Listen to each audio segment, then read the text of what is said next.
You're listening to the AfterBuzz TV network, now the largest new media platform on the web, and your #1 source for after-show entertainment. Very good, Gene Johnson.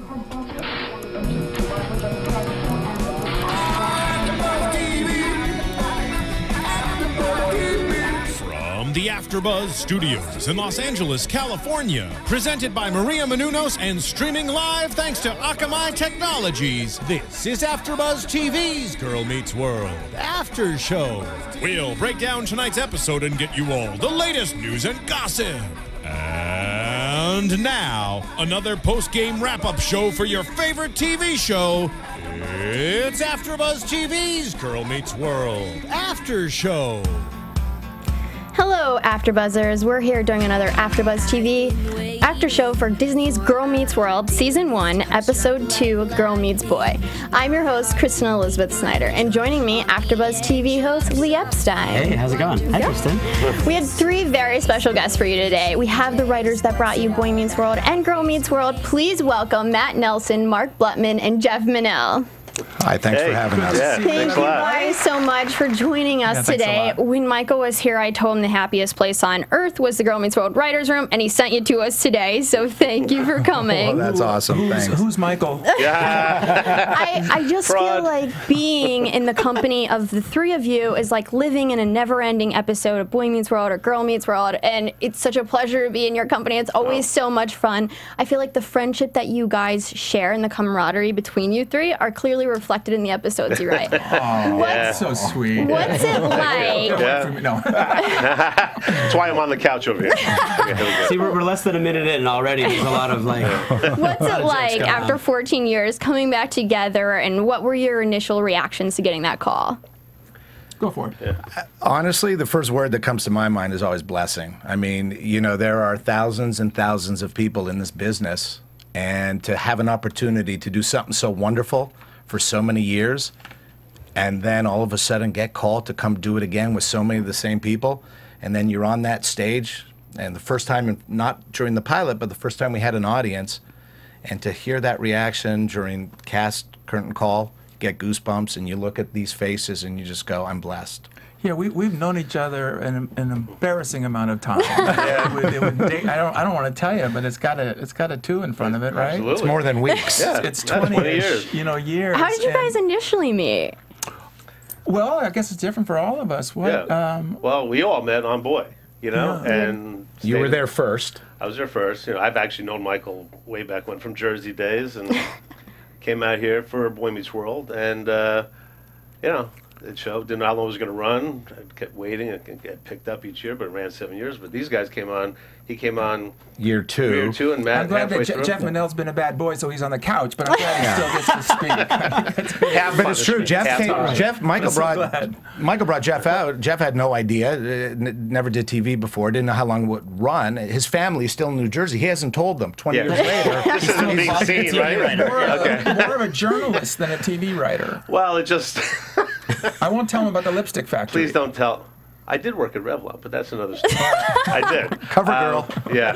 Were you a journalist? No, well, I was a film reviewer for the Hollywood Reporter. I was a New York film reviewer way back when. Wow. Journalist sounded cool. It did sound cool. Yeah. I was a journalist. It has gravitas. Yeah. Gravitas is I covered the wars. Yeah. We're so excited to have you guys and bringing the show back, because we feel like, we can watch TV these days, but we can be entertained, but we're really not learning anything from these shows. And the value system that you guys have in Boy and now Girl isn't there. So I feel like you guys are coming in a crucial time.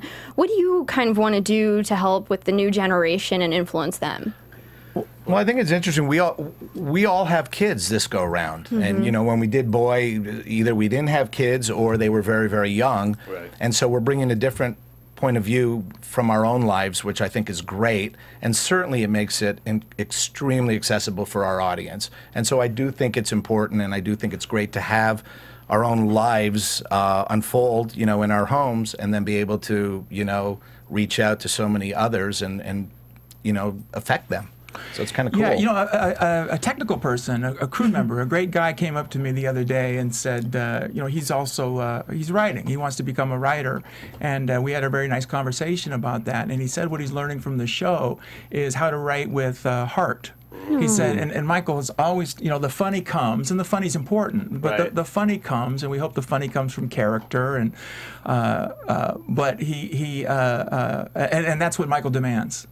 So Michael Jacobs is the executive producer we're talking about, of course, but he demands that. So it can't just be silliness. We're open to the silliness, but it's got to have a lot of heart. And he's very stubborn with stories too. So the cell phone story that just aired is, I mean, that's been done before, frankly. But and I don't want to get on my high horse here, but I don't think done as well as we did it. I think it was a really good addressing of the topic. I agree. That's been talked about in schools and youth groups and camps and all kinds of table conversations. Parents, right? Yeah. Everyone's talking about it, either parents with parents or parents with kids.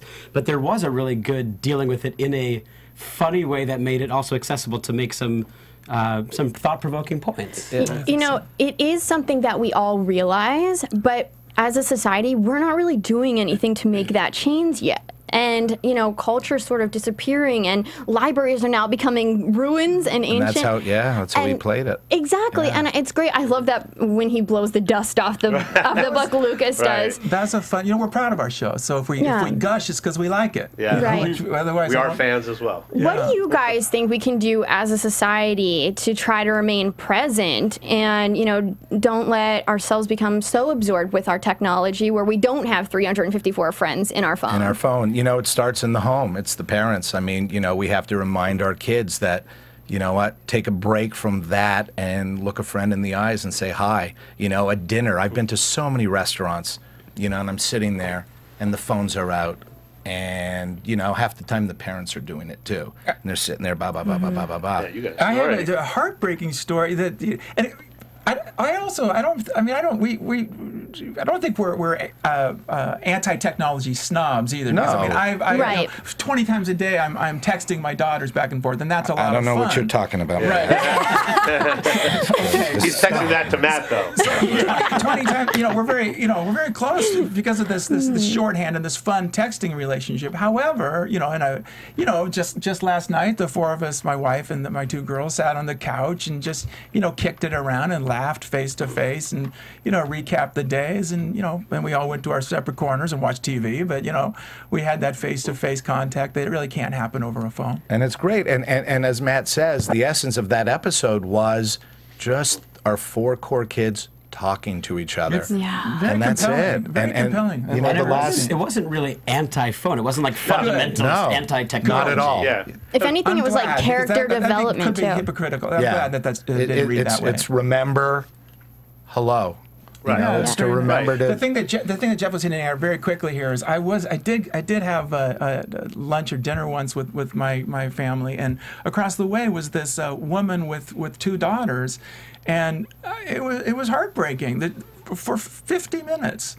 Each girl on the phone, never looking up once, and their mother just kind of looking around at the art on the walls. They got to do the phone stack. You know the phone stack? No. Yes. You put it in the middle of the first table? First one, everybody puts their phones on the table, correct? Oh, really? Exactly. First person to reach for their phone has to pay the bill. Exactly. That's awesome. A good one. That's great.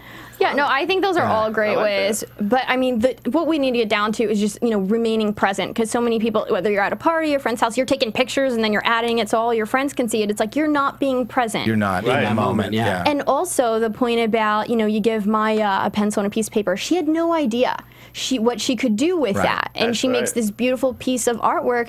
I don't think kids are doing that anymore, especially they're not even teaching handwriting in schools anymore. I'm a corny guy, you just gave me goosebumps, and thank you for the reminder of that. Yeah, that was a really nice moment in the episode where she goes, I don't have the fancy phone, this is all I got, charcoal or pencil or whatever, and a legal pad.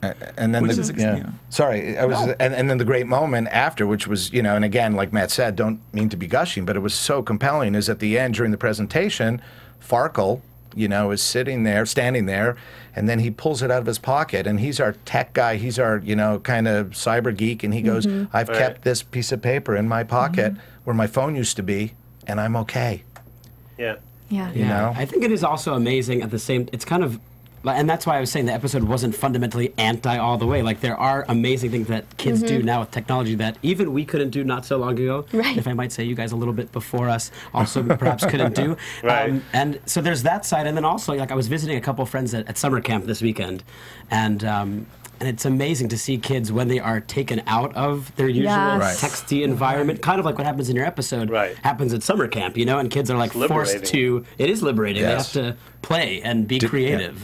Disconnect. Disconnect to connect. No, and there's such beautiful things that can come out of that. I feel like if our culture was to be washed away somehow, hopefully that doesn't happen, of course, but all of our advancements are technology, and it's all still on technology. It's like our artwork, it's pretty much the artwork in our homes were made years ago, you know? It's like we're not still giving culture, part of our attention and building on what we could be as a society. If we put so much attention into art that we do in technology, I just feel like we'd be far more advanced. Absolutely.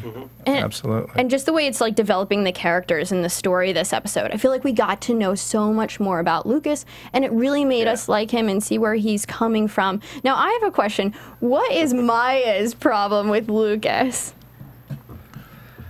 Wow. Well, she likes Lucas. I think it's just a fun relationship the two of them have. She likes to get to people. She looks for the buttons to push, and she has trouble pushing this because he won't allow it. And but she doesn't dislike him. They're friends. They are friends. Yeah, here's the reality. If she really, really disliked him, I mean, she loves Riley so much. Right. And clearly she would not be, endorsing, the friendship between the two of them if she had a problem. I think it's just a fun game of cat and mouse. I think she likes busting chops a little bit, and the fact that it just rolls off him like water off a duck's back or whatever the cliche is. That's great. That's true. Drives her crazy. Yeah. Well, especially because the city kids, I mean, coming from New York and L.A., and I know, and we've kind of talked about this, like when you come from a smaller place, there's like this perception of the city kids, of the New York kids, like, who's this guy, this hick from Texas, he doesn't know anything about, these stereotypes and perceptions, and he's kind of also above breaking that down for her. Exactly, and then it becomes a challenge to her, because she can't get to him. Now, her character reminds me of Teresa Kiner, Harley Kiner's sister from Boy Meets World. Wow. TK. You are a fan, Kristen. Her whole personality. And somebody in the fandom was kind of mentioning, hey, maybe that could be her mom. Teresa Kiner could be her mom, which I don't know. You guys probably aren't going that route. But I did hear that we kind of get to meet Maya's mom this season. Can you tell us anything about what her mom's going to be like? I'll throw that one to Matt, because Matt wrote that episode. Yeah. Okay. So. But this is where I get nervous. Yeah. Because in the back of my mind, I'm hearing Michael Jacobs saying, don't give anything away. Right. Don't give anything away. Don't spoil her. He gave away a lot when he was here. I felt more relaxed after I saw a different set of rules, Michael. We're safe to say Maya has a mother. Yes. She does. And I also don't want to just sound like I'm giving company lines, but we're really excited about what happens down the road. I mean, a pilot is so hard to do. A pilot is so challenging because you got to punch a lot of tickets, and we're proud of the pilot. Very much. But I'm telling you, we're just so we want people to come and stay, and the adults too. The Boy Meets World loyalists. What would you say to those people, the Boy Meets World loyalists, who saw the pilot, and maybe they thought, oh, this isn't Boy Meets World, because it's their first time. What would you say to them? I actually know what I would say. I would say, you can't, with love, with respect, you can't do that. Right. We had 156 shots at Boy Meets World. We had 156 episodes, and so far they've seen a pilot, which is very good. We did great. Yeah. And we're grateful for our many fans who came out. In the millions. But certainly work in progress. I mean, like anything. It's just and it's just we know what's out there. We know what's down the road, and you just can't do Boy Meets World 100 in one episode of Girl Meets World. I mean, it's almost like some of these fans, to make them happy, the pilot should have been a clip show of Boy Meets World. No, we can't do that. But our cast, over 21 episodes, and what was it, 9 or 10 months of a couple of years. If you talk about the is the pilot done, by the way? Is the pilot done? No, we're almost done editing the pilot. I heard it aired. The cast, which is made up of Danielle and Ben are seasoned veterans. They're vets. They're pros. But the rest of the cast are relative newcomers, and they grew.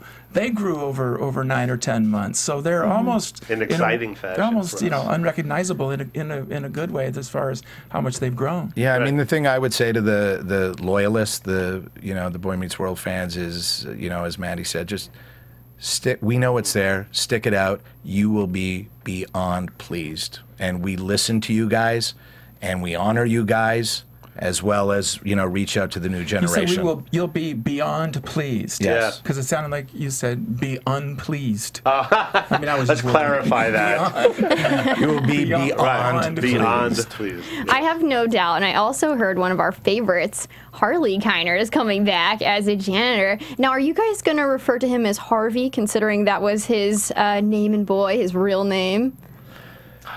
Menell? Once again, we don't want to give away. I hear Michael at the children's table. I do hear Michael over there.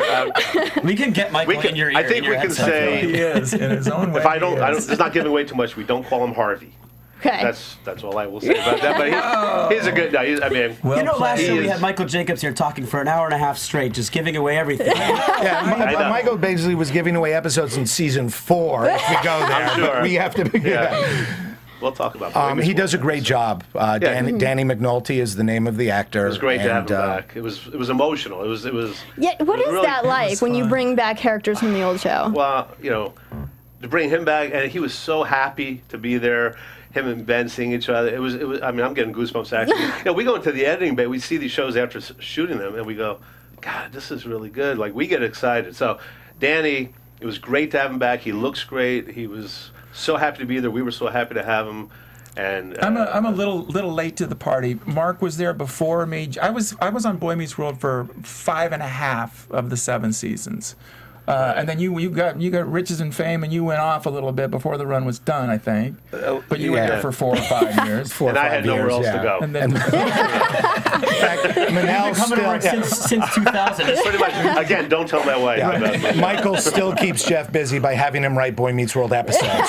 Didn't tell him we're off the air. I'm waiting for them there. Michael doesn't know you're here. That's why I'm on the couch. We're not on camera. But I didn't know him. I didn't know him as well, Danny McNulty, right, as well as these guys. But he's a grown man now, of course. But he was just, you know, gracious and grateful and exuberant, and he was fun. It warmed our hearts. He really It did. Are there other, because of the too hard unique on himself, sequel, he was when he came back. Yeah. He wanted to be. Yeah, he wanted to be perfect. Yeah, you know, it's hard and to jump back recreate, into the character. But of course, it's 14, 15, 16 years later, whatever. The character has evolved anyway. Yeah, he came from a good place. He just wanted to get it right. We actually have a caller on the line. Oh. Caller, what's your name? Where are you from? Hello, caller, what's your name? Where are you from? I'm from They're using a cup and string because of your episode. They don't use their cell phone. I was doing that. Yeah, I'm from New Jersey. Okay, please call back. The number here is 424-256-1729. Guys, you can tweet us. Lee, what's your Twitter handle? Lee M. Epstein. Lee M. I'm Epstein. at Cinematic Escape. Tweet us your questions. We're going to be reading those later. And yes, please feel free to call in. Now, I want to ask about Maya and Farkle's relationship. I love their relationship. I feel like, they're better friends than she wants to acknowledge. Mm-hmm. And I don't know. I feel like they could possibly get together at some point. Do you guys have any comment on that? Wow. No. Again, it's a great relationship, and I think it speaks to certainly my. This show's about friendship. Yeah. That's mostly what the core of all these relationships, no matter what may happen or not happen down the line, it's mostly. You're vamping. I'm trying. I love that. Well, it's that sort of teasing relationship, right? Again, I think Maya's a character that obviously has more stuff, home stuff, issues, all that, and she definitely has this hard exterior, and she has the wit and the sarcasm, and so she will absolutely have those kind of relationships with Farkle, with Lucas, and I think as time goes on, we will, peel more, layers and. She is so mature, so I really look forward to her having a relationship that we can. It's funny, listening to your guesses and your instincts are so much fun. And, no, they are. They are, and I don't want to be one of these coy people. I don't want to be coy, but also I'm a freak over. We're spoiler alert. Oh my God! Don't tell me what happened on whatever. I don't even watch events. trailers. Right. You don't have to tell me. I do not watch trailers. And so I want to give our great viewers, fans, family. I want to give them the same. But I will say this, and this sounds so planned or something like that. But people are going to be pleased because all of these guests you guys are having and others are having, they're all going to be explored to one degree or another. I'm excited about that. I think we have our caller back. I think we have our caller back. Caller, what's your name? Where are you from? Hey guys, I'm Josh from Plymouth Pines, Florida. Hi, Josh from Florida. Do you have a question for our writers? Sure. First of all, guys, I just want to thank you guys for making this show. It really reminds me of like those old school sitcoms I grew up on, and like just having that type of like environment back again on TV where like people actually learn stuff and like you can actually tell like you guys put a lot of work into this, and like it's just there's nothing like it right now on TV. Thank you. And like I always wanted something for like kids of today to really understand like there's something called quality programming that everybody can watch. So like I give you guys major props for that. Thanks a lot. Thank you. Much appreciated. Did you have a question for them, Josh? Yes. I just wanted to know. This is like a Boy Meets World question, but what was the reason for like the character shift in Eric from when he was that high school like cool kid, and then all of a sudden he became like Dances with Squirrels? Was there any like thinking going in? Did you guys already like know that you were heading that way, or was it kind of just like? Finish that thought though. Yeah. Did we were planning that way, or was it kind of just like what were you gonna say? It did just like happen like organically, I should say. Yeah, I think it's the latter. Yeah. We saw also in Will, as he progressed a little bit, how funny he was, and if we do a little bit, he would nail it beyond our beliefs, and we kept raising the bar because he kept raising the bar. Evolved. He was That's so exactly funny. Correct. Yeah. He was so funny, and we tried to use him. and we needed to be careful too that we didn't become lazy as writers, because sometimes we would write down we'd be in trouble and it's 2:00 in the morning. Right. And we would write down a stage direction, Eric eats a slice of pizza. Right. and you go, come on. Yeah. But then he would make that an art form. Right. And so I'm thinking I remember that scene. I can see him stuffing all the pizza in his mouth. It's Eric amazing. eats pizza. Yeah. Make it funny, buddy. We got to go home. And to that, Josh, to all the people, asking these questions about where the characters of Girl Meets World will go, to a large degree, we don't know because we will find moments like Eric gave us from a character and then go, wow, here's 2 years of stuff, So just like with Will, all of a sudden year 2 and then 3, he became like, this Jim Carrey, with faces and timing. Everybody this season, Peyton Meyer, who plays Lucas, had a breakthrough episode where we kind of went like, okay, now we'll start, exploring this. Yeah. We didn't know he was capable of. You didn't, and then you realized. Yeah, we saw it. He nailed something at a run through. We go, whoa. Yeah, we didn't know even the line was that good till he did it. So they've all elevated this season. Because also we were talking about Farkle and this actor Cory Fogelmanis. He's amazing to me, and he's great.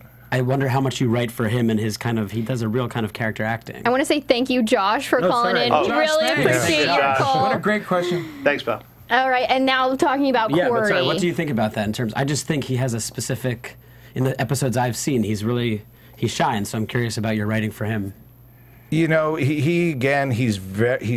phenomenal with physical comedy. Exactly. At such a young age, so we are, absolutely, giddy at the prospect of writing for him for many years because it's only going to grow. So here's a guy that can deliver a line. He has a very specific cadence, a very specific delivery, very fast. We have to police that and make sure that he slows down enough. But he's one of a kind. He's unique and funny and a wonderful kid. He's hysterically funny and talented and good person. We're blessed with a likable, lovely cast of good human beings. Yeah. But again, going back to a moment you mentioned, Mark, he's funny. I think. He is. He's great. Yeah. And he plays such an important role. But the stuff he does that I love, that I dig, is when he'll do those touching, warm friendship moments. Mark mentioned that moment about he pulled out a piece of art that his friend drew.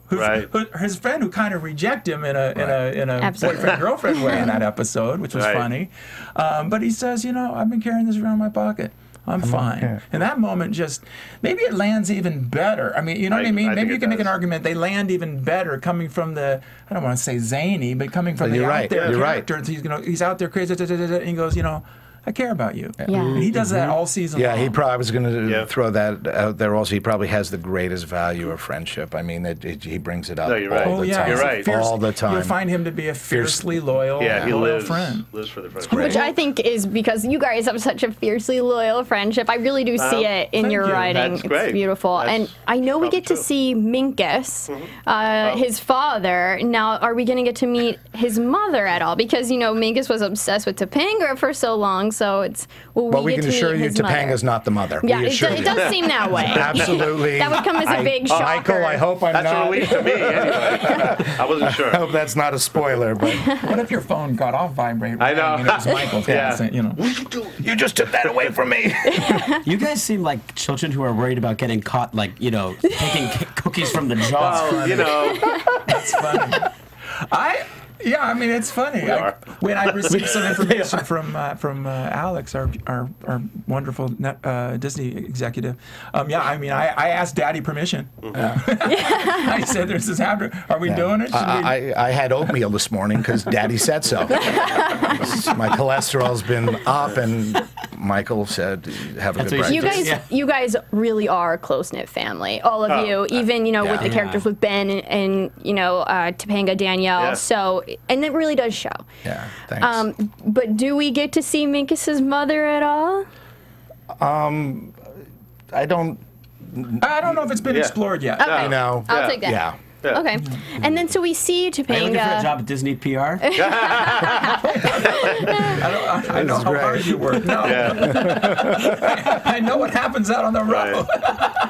So we get to see Topanga and Cory learning to be parents with Riley and then also with Augie, who's brilliant. Right. And we see him drawing on the walls this episode and on the new refrigerator. And Topanga's like, I think we just say it's beautiful. We just say it's beautiful.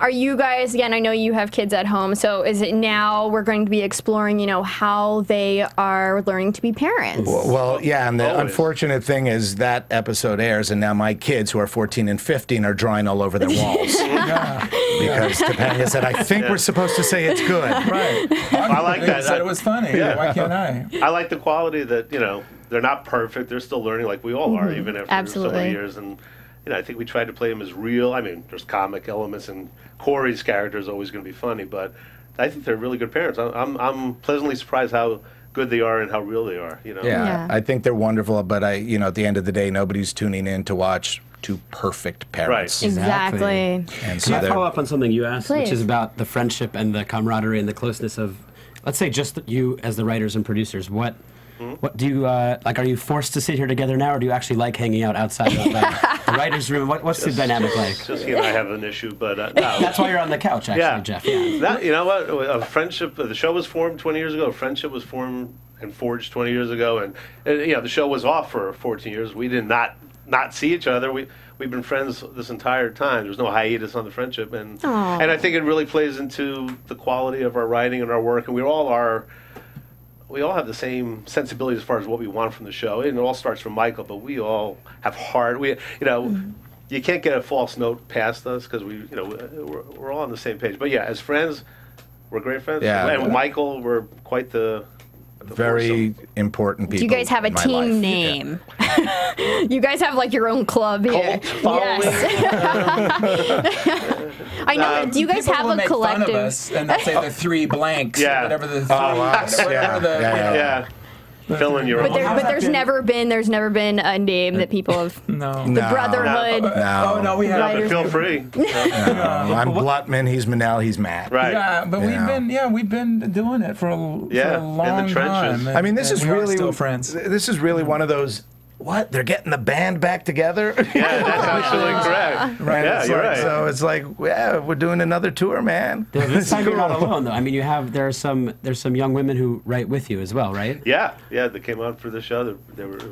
We had a great season. Yeah. This year we were all a family. You're in that writers' room. You're on the floor. We're there late hours. You get to know each other really well, better than your mates know you for real. Stuff happens in there. It was a great bunch. We were very lucky. This guy and I, we commute. Yeah. So he picks me up every morning. So Really? and so we do. Do you stand out there like it's a bus stop? That's very funny. I wish. Normally, he's waiting and waiting and waiting. That's a story that annoys me. His punctuality annoys me. It does. I mean, you know, he'll go, I'll be there in 4 minutes and 15 seconds. You know, I'll get these kinds of texts. And I'll be there. I'm a little obsessive with that. It's actually pretty funny because we have our best stuff in the car, by the way. And then Michael and I commute, and we're always not on time. I know. And I believe you're closer. Yeah. But I mean, we have a shorthand. I mean, I'll just get into the car in the morning. I'll go, okay, 7 things. Yeah. You know. And I'm just so happy that I don't have to talk. A list of 6 things that somehow over the night I got upset at. I try to remember. No, he does. First of all, he could say 7 things. He might have had 1, but by the time he's done, he's got 7, and they're all interesting. You know, I'm half joking, but the serious part is it is great. I mean, I don't. You know, you and Michael might be a little different. I don't know, but I get to vent and decompress and you know and.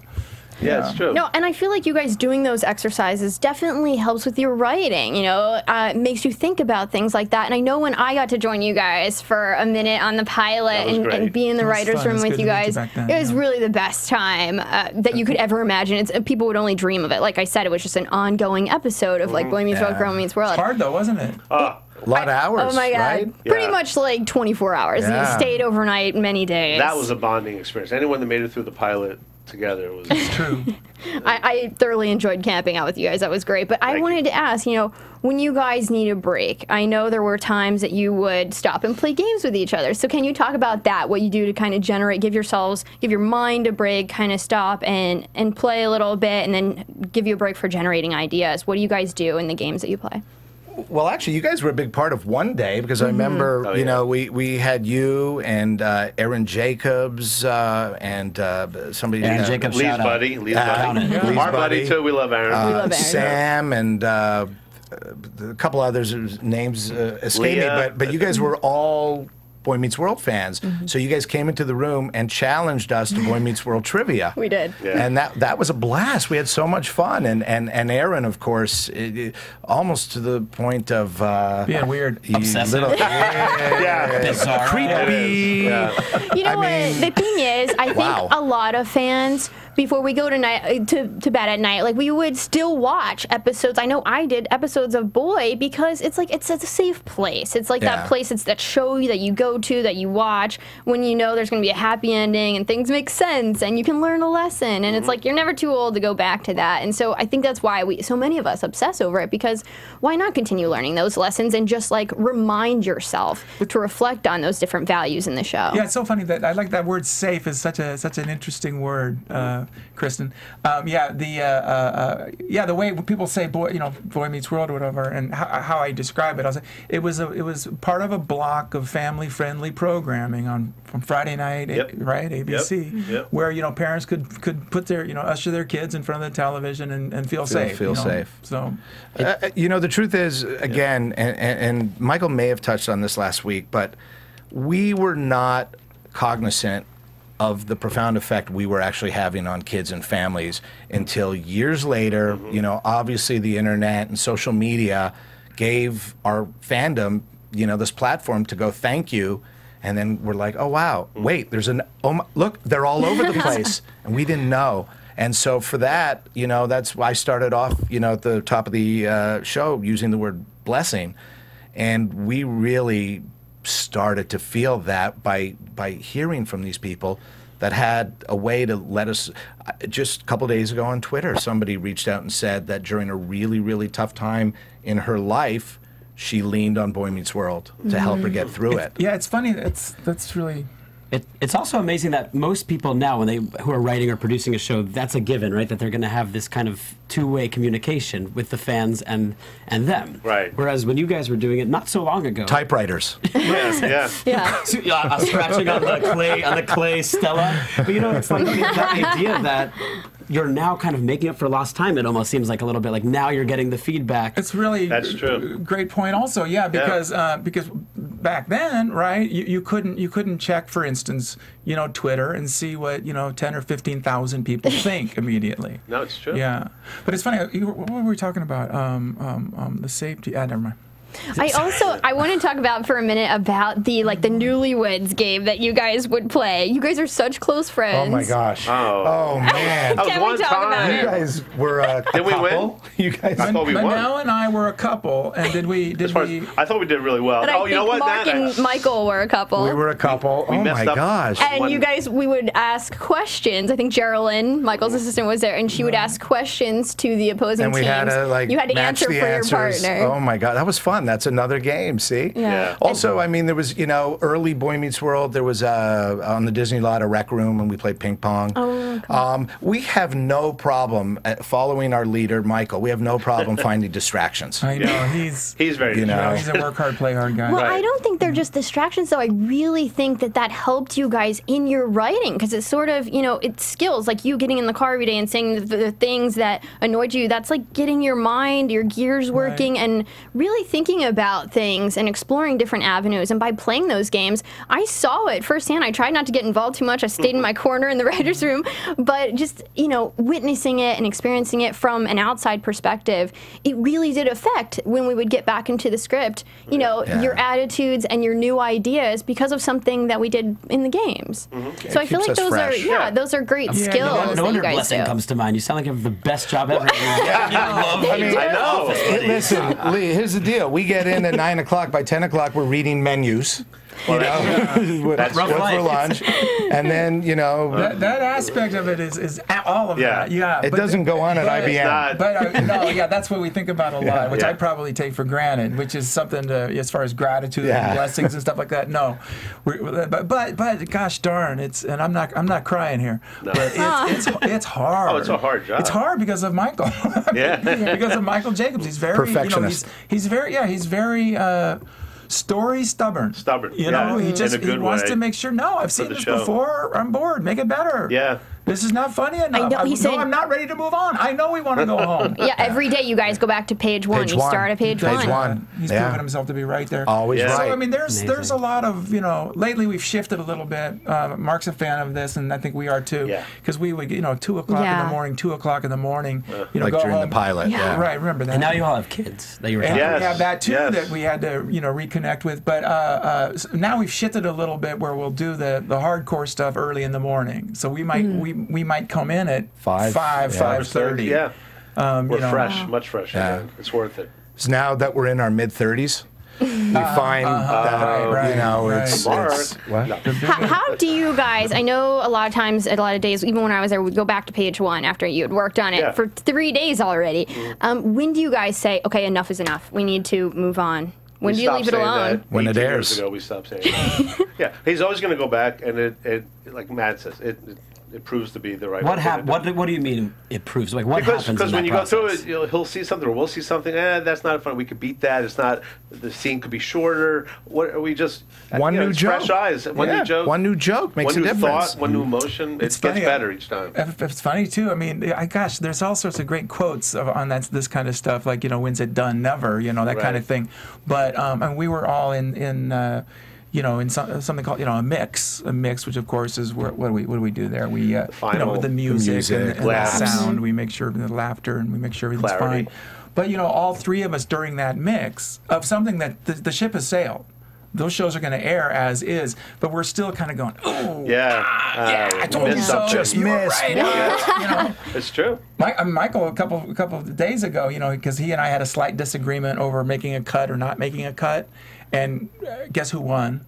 Anyway, so he made the cut. This is like a month after he made the cut. He cut a second, and he's watching the monitor like this, and he watches it and he goes, "That's a great cut." Mm-hmm. Yeah, so he's still, right. He knows. He's still, held on. That was the cut for which he voted, by the way. Yes. Right. I think what it was I think it was 3 of us voted not to, and he voted. And since it's Democratic, he got his way. Yeah, 1 to 3. One's greater than 3. There are some amazing jokes. Just talking about the jokes, like even in this episode, I love the part with the librarian. There's some really clever and sometimes quite adult writing and funny stuff, while all being family friendly and life lessons and all of the wonderful things that we mean it when we say it. It's all great, and you're really funny at the same time. How do you strike that balance? We just keep doing it till a joke lands. And one of the things that Michael has taught us, and as writers, we embrace it. We're not that show that's going to write a joke that will fit in the mouth of any character. Right. Okay, that's like jokey writing, and there's a lot of shows that do it, and God bless them.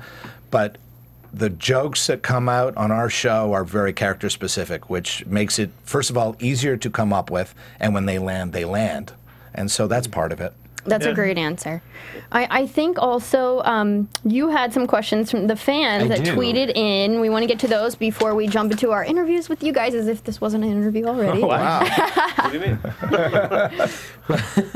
All right, so Ryan Stickel, or Stickel, I'm going to say Stickel, from West Virginia, says, Mountaineer. Asks, indeed. He asks, what is the biggest difference writing for kids in the 90s versus writing for kids now? I know that it's like a much more harsh time now, and a lot of people have been commenting that, you know, they're not sure if you guys are going to be covering the same hard-hitting subjects. So I feel like that goes one-in-one with that question. Go ahead, Matt. No, it's a fair question. Yeah. I don't have a great answer. I mean, I have a couple of things I could stumble around. I mean, I do think. I think that the themes in the writing are the same in a way. Yeah, you know, don't talk down to the audience if they're 5 or 50. Let them fill in some of their own blanks. Try to do something. If something's tired, try to do it fresher. Yeah. You know, but I don't. Yeah. It's a great. I mean, it's a great question. I think the kind of writers we are, exactly what Matt said. You know, the bells and whistles may be a little different, but we're not poppy culture kind of writers. The themes and hardcore values and feelings are going to be the same. It's going to be about emotions. It's going to be about making the kids of today feel the way we made kids of the 90s feel. That's our goal every single time. But the world has changed, and as far as giving that question the respect it deserves, it doesn't really come to me, because the world has changed. Absolutely. And I guess we've evolved as well, but it's already been said. We still just write from the heart. The emotion of anything we tackle, as long as that's in there, that's what we're going for. The laughs will come just because, you know, funny people are in the room making us laugh, and if we laugh, it'll go in the script. I mean, I feel it's refreshing to get this show back, honestly. There's nothing like it on air. That's why so many people are excited. We want to get back to those values. We've gone somewhere else at this point, and a lot of parents aren't happy that their 12-year-old is acting like a 21-year-old. And so I think this show has come at a perfect time. I just want to read a few other comments. Okay, this is a question that I feel like we have to just tackle, because I know you guys are getting blown up on Twitter. I am too. So many people want to know, how can they possibly be an actor or an extra on the show? And I think it's important that we let them know, you know, it's a really difficult process. Really and you're I'm looking over there. But seriously, it's so many people think you can just maybe tweet someone your picture and get a role. It's not like that, and you're sort of disrespecting actors by thinking it's that easy. Just like you guys have spent so many years and years writing to be in the seats that you are now at this job. Those actors have gone to school. They've taken the classes. They've given up everything. They've sacrificed so much. They've moved to LA. It's not a career that's a phone call away. It's I mean, you'd have to get lightning would have to strike, and it does every once in a while. Right. But you know, the old one of the adages when, you know, somebody's huge and they're a movie star and they say, yeah, I'm a 35-year overnight sensation. Right. Mm-hmm. So they were doing the work for, you know, 5, 10, 15, 25 years, and then all of a sudden, hey, overnight. Well, not really. It's gosh, I mean, I don't know. It's a hard racket. I will say, though, a close second, if you want to have a little vicarious experience, and Disney and It's a Laugh Productions, you're welcome for this plug. When you come to LA, you should go see a taping of Girl Meets World if you're visiting, because there's a lot of shows you can see in this town, and I've been to a lot of them and worked at some of them, and it is one of the most fun, positive environments to be in. I mean, you have to, if you're going to sit in an audience for many hours in a day, right? You're not being paid, and you're doing a lot of sitting. So it actually can get a little daunting at some shows, but at Girl Meets World, it was a blast. I mean, the time flew by. It's a really positive environment. Watching Michael and people work together, it was an awesome experience. Yeah, it's so pretty. Thanks fun. Thanks a lot for saying. It's pretty up close and personal, isn't it? Very much. I mean, you're really in it. So there are things you can do, there's steps you can take, but you know, unfortunately, it's not that easy. So I wanted, you know, to acknowledge those people who are sending, you know, pictures. Kristen, I think whatever city they're in, you know. Check out the local theater. Exactly, that's a great idea. Your school puts on plays. Yes. Start small. Just pursue it the right way. How do you guys start as actors? I want to get into, you know, our interviews with you guys before we run out of time. See, I knew you wanted to get into that. I did. That was a great segue. He's amazing. Wow. I lovely. That was so great. You guys are great together. Oh, thank you. So I always ask. What's your name again? I'm always interested in how specific things from our childhood really point us in that direction of where we end up. So do you guys have a story from when you were younger, perhaps, of when you decided you were going to be a writer, or how you knew? You want to go first, Matt? Michael had a really good story about this. Did. No pressure. Oh, jeez. Yeah, this is made up. The music thing? What's his name? Really famous guy, folk... Hammond. You went to John Hammond. Interesting. Oh, yeah, that never happened. Matt wrote that backstory for Michael. No, I'm kidding. Right. No, that's true. It's true. Absolutely. Michael was pursuing music at a very young age. Yeah. I actually just, not about this, but I've known Michael as a kid. I met him when I was 7 years old. I tell the story to the writer's room. You know, I walk in, I'm a 7-year-old kid. I'm just meeting him because my parents were friends with his parents. And we go in his bedroom, we just hang, and he goes, "Hey, you want to hear a song I wrote?" I go, "A song you wrote?" And he pulls out a guitar and he starts playing a song, and I already felt bad about myself. And like, and this kid he was still learning to chew food. I remember leaving there going, "Why try anything?" He was, I mean, he's a little. That's why his story's gonna be a little better than ours. I mean, he was produced on Broadway at 21 years old. Yeah. I mean, as a writer. What's so special about? Oh, that is insane. Yeah, exactly. Well, I'm sure. I mean, whether you guys are reflecting on it right now or not, I'm sure you guys each have those stories. Yeah, we do. My story's my story, you know, and you guys have yours. And by the way, I love your story because I was part of seeing that play. Well, you actually were. Yeah, you were. You're right. But I said I want to budget my. I want to edit myself here.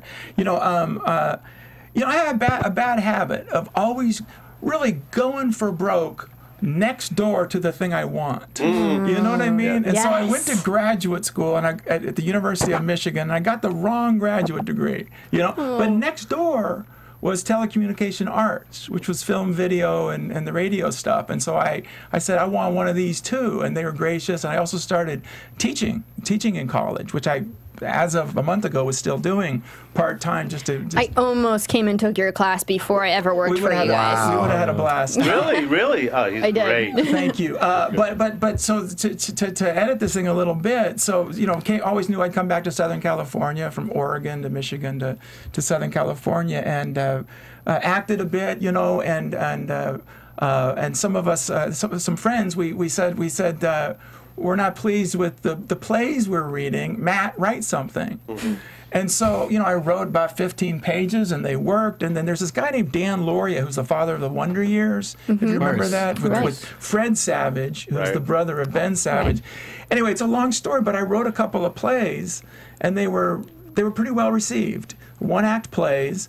And on one night, Dan Lauria, who played the father of the Wonder Years, father of, you know, in that one, basically kidnapped this guy named Michael Jacobs and brought him to my play.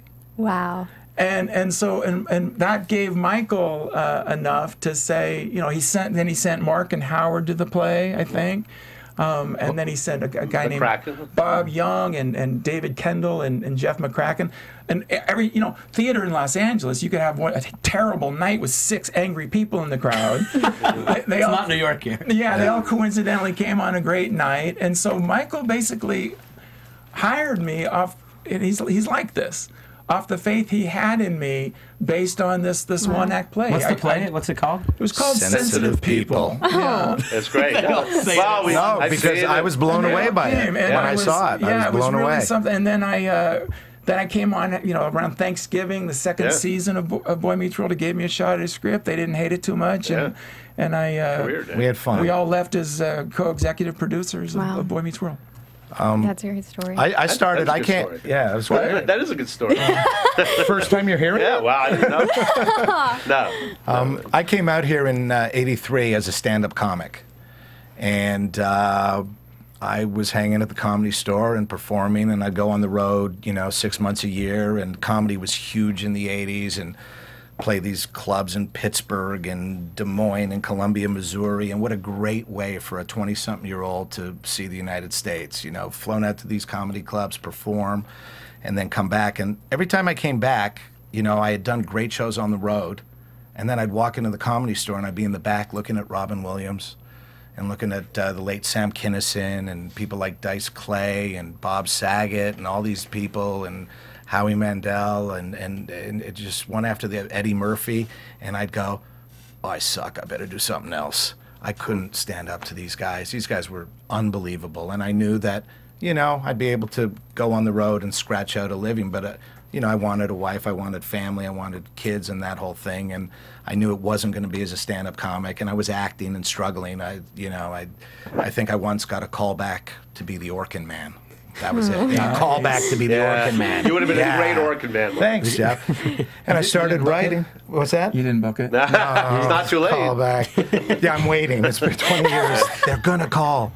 I wrote a movie on spec, and I was fortunate enough to sell it. And then I had a partner at the time, Howard Busgang, and we got hired. It was kind of I'll make it real quick, because at the time also, as you said, we were brought in by this producer, Danny Jacobs, and he had 2 new shows.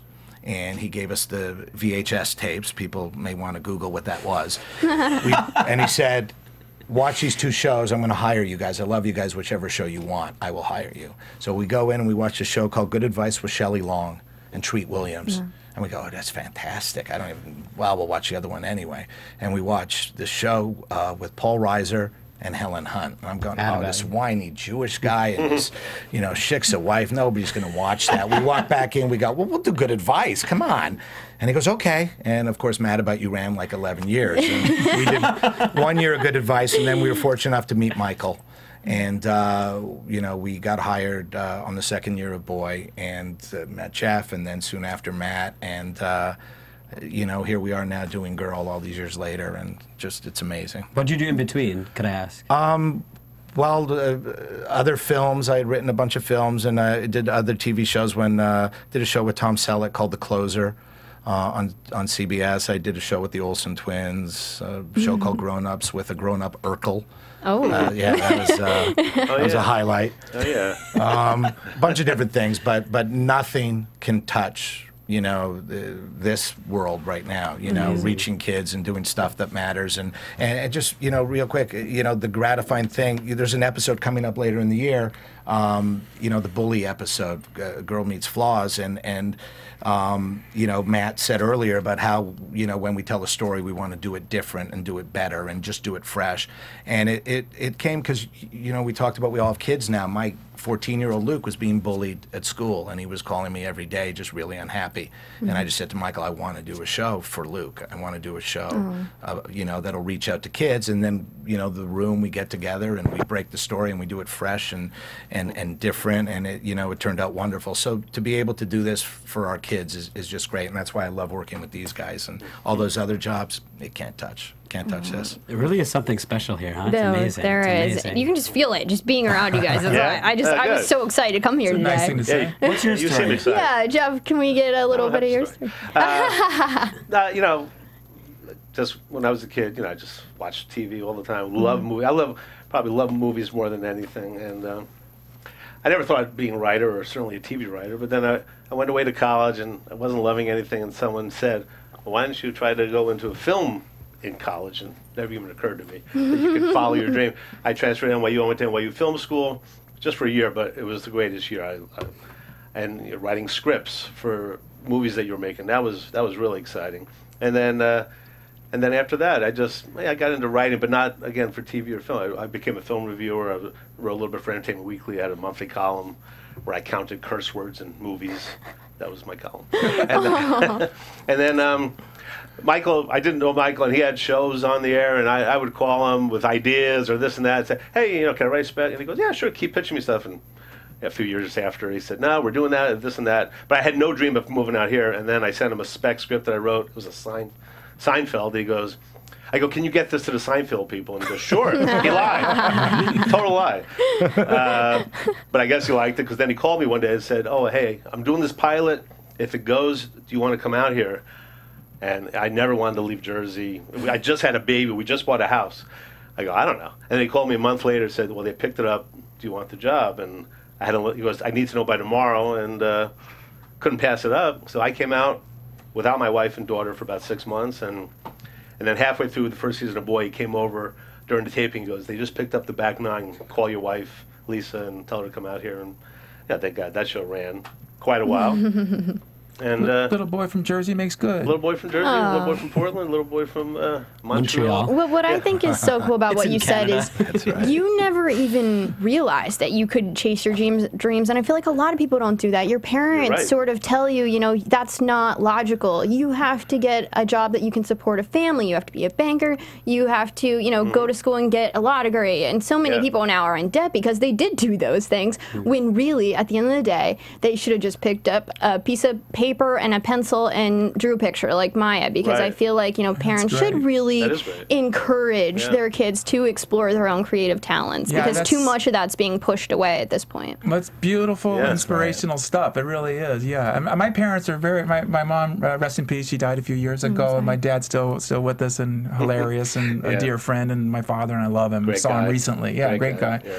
But yeah, I mean, you know, it was just kind of, you know, just be practical, you know, let's just kind of keep it simple, be practical, and you know, and so some of this stuff, you know, came to me a little, and I don't, you know, I love him. It's not against him, but some of the I did have to come up with some of the stuff on my own, and I do try to give the girls that now. Like, come on, take a shot. You know. No, I mean, I agree with that. Trust me, I got my film degree and writing degree, but I also got a business degree, because coming out to LA, you have to be grounded, There's got to be some level of practicality. It's not going to be immediate, your success. It may be years from now, you know, when you're a lot older, and so you got to be practical about it. But I don't think you should ever give up on it, especially I would also if you want to do quickly, I'm sorry that we're going in this direction, you know, but you Don't know, be sorry. Yeah, well, you know, read the signs a little bit. I didn't do that very well. I have an undergraduate degree in business administration. I was, and I'm not bragging because I'm going to criticize myself too. I was not flunking, but doing miserably in the economics and the accounting stuff.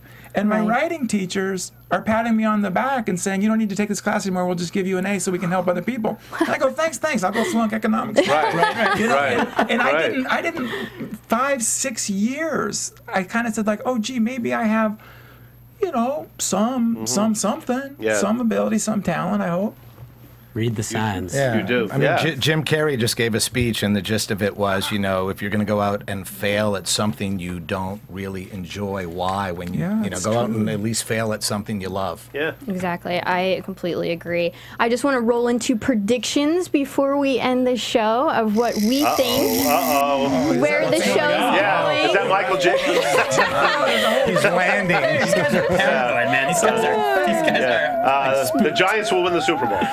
What the heck? So we do see. We love your studio, and we love you too. Yeah, this is really. Thanks for having us. This is fun, and yeah, thanks. I am just so glad you guys could be here. I think this is great that we really all got to know you guys today. And I think that's a beautiful thing, because, you know, so many people, they look at these shows and they think a lot of these shows, a lot of the interviews are with the actors, who obviously everyone does their point, like you guys said earlier, Eric. You know, you write a line that's maybe not that funny and he turned it funny. But I think it's really important to get to know the writers as well. And I'm so glad you guys could join us and we could get to know you and your stories and where you come from, because it really helps us understand the show more, and it has so much promise for even the direction it's going. I feel like, you know, everyone wants to tune in. Yeah, and we really appreciate, you know, 5.2 million or something came out that first, you know, week, and we appreciate each and every one of them, and stick with us, and you will be so happy by the end of this year, because I mean, we are so proud, as Matt said earlier, we're so proud of the stories we're telling. We're so proud of the cast, what they have turned into. I mean, as Matt said, each, you know, actor 1 week will have their coming out party where we just go, wow. And it's happened with everybody. And we have a lot of nice little nugget Easter eggs. Surprises. You know, surprises for the old fans. Stick with us, you know, and we know you will be happy. Lee, do you have any predictions for this season? Do I have any predictions? Oh, I'm going to do what you do. I'll pretend that I didn't go to that taping that's somewhere in the middle. Yes, no, you can't do that. I really don't know. I love it. Forget about that taping. Maybe something you want to see. Okay. That's funny. See, I really want Farkle and Maya together at some, like maybe just try it out. Maybe they accidentally wind up together at some point during some episode, just because I love their back and forth. You know, I love that relationship between them. I don't think that's going to ever go romantic. What would you? I'm okay if it's not romantic too. I just want them to explore it a little bit. Maybe Augie will become a big brother. That's maybe that not. That's jumping the shark a little early, right? Let's wait a little while with that one. Yeah, no, but Augie, I love that kid. Who came up with the line, do bears know how to smile? Who came up with that? He is amazing. Oh my God. We don't. You guys don't remember? Yeah. You don't remember that line? Well, we do remember the line. Yeah. It was bay window, run of 3 jugs. I mean, we don't. Yeah, it's funny. You guys all write. Yeah. We have a little bit of a. It's very groupy. It's very team rewrites. Yeah. Do you guys Absolutely. write the detailed outlines of each script before you give? Like what? That's a great question. Hold on a second. I mean, I'm just curious about your process. It was a little different when I was in there. I think Michael had written a lot, and then you guys are all coming together collectively on it. So I know I saw a little interview with like the clips of the different boards. So how do you guys do that? The process, I think, believe it or not, I think the process interests a lot of people, but it's it's a many stage process. But it starts with the germ or the nugget of an idea, and the idea becomes an idea, right. and then it needs to be broken into scenes, which is called beats, and a beat sheet and outlines, and you write a draft, and then it's received well or received badly, and then there's rewrites. To the room. I mean, Michael's a big fan of. He uses this expression a lot. He wants pages. And Michael is, all the earlier stuff and the one sheets and the outlines and all that. Michael's gig is he wants pages. Give him 42 pages, and then the group does its thing. Yeah, give me 46 nicely structured, semi-funny, in English, ducks in a row pages, and then he can take it from there. You guys are amazing. We could let you talk as long as we let Michael talk, but I do want to say thank you. We want to beat him by 1 minute. Yeah, 1 minute. We want to beat him by 1 minute. Oh no! This is Matt Nelson and Mark Blutman and Jeff Menell. Thank you guys very much, supervising producers and writers of Girl Meets World. Yeah, where can we follow all you guys on Twitter? All right. Where can we follow you? What's mine? Nelson MC, I think. Yes. At Blutman Mark. And Jeff? I think I'm Film Meat. You are Film Meat. I don't have much. She likes movies and he likes meat. I do. Movies and meat. I think I am Lee M. Epstein. So you should have just done your name. I'm Cinematic Escape on Twitter. You can check out my blog, cinematicescape.com. Thank you guys for joining us. Be sure and watch the Disney Girl Meets World show, 8:30 on Fridays. And come here afterwards and check out the AfterBuzz. Yeah. Thank you guys. See you next week. Thanks, guys. Thanks for having us. Thank you so much. Thanks, you guys. From executive producers Maria Menounos, Kevin Undergaro, Phil Svitek, and the entire AfterBuzz TV staff, we would like to thank you for listening to the AfterBuzz TV network. To watch or listen to other after shows and post comments or questions, be sure to visit AfterBuzzTV.com. I'm Sir Richard Wentworth, and this has been a presentation of AfterBuzz TV. Oh, hold on. Buzz you later. The views expressed herein are those of the hosts only and do not necessarily reflect the views of AfterBuzz TV or its owners or principals. Thank you for watching AfterBuzz TV on YouTube. For more of your favorite after shows and interviews, subscribe to our channel here, and be sure to share your opinion on the episode in the comment section below here. We'd love to see what you guys are buzzing about. Thanks again. Buzz you later.